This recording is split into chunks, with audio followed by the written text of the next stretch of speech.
யாருமே ட்ரை பண்ணாத புது விதமான ஃபிஷ் வறுவல் எப்படி செய்யலான்னு பார்க்கலாமா?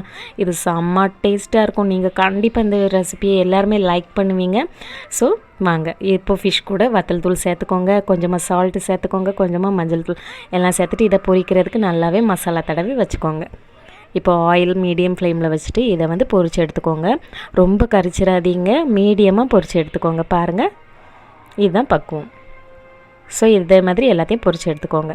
இப்போ ஒரு கடாயில் தாளிக்கிறதுக்கு 3 டேபிள் ஸ்பூன் ஆயில் சேர்த்துக்கோங்க. ஆயில் சூடான கடுகு, கருவேப்பிலை சேர்த்து இஞ்சி பூண்டு பேஸ்ட்டும் சேர்த்துட்டு இதோட பச்சை வாசனை போகிற அளவுக்கு நல்லாவே வதக்கி விட்டுக்கோங்க.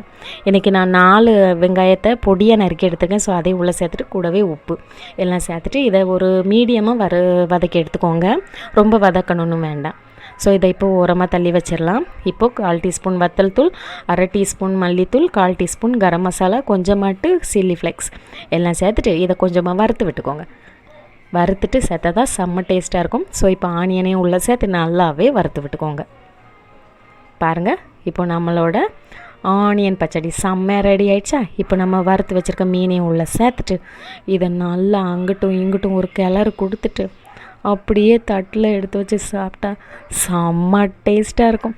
ஸோ கண்டிப்பாக இந்த ரெசிபி நீங்களும் உங்கள் வீடுகளில் ட்ரை பண்ணுங்கள். இந்த ரெசிபி பிடிச்சிருந்தா நாகர்கோவில் குக்கிங்க்கு லைக் பண்ணுங்கள், ஷேர் பண்ணுங்கள், சப்ஸ்கிரைப் பண்ணுங்கள். தேங்க்யூ.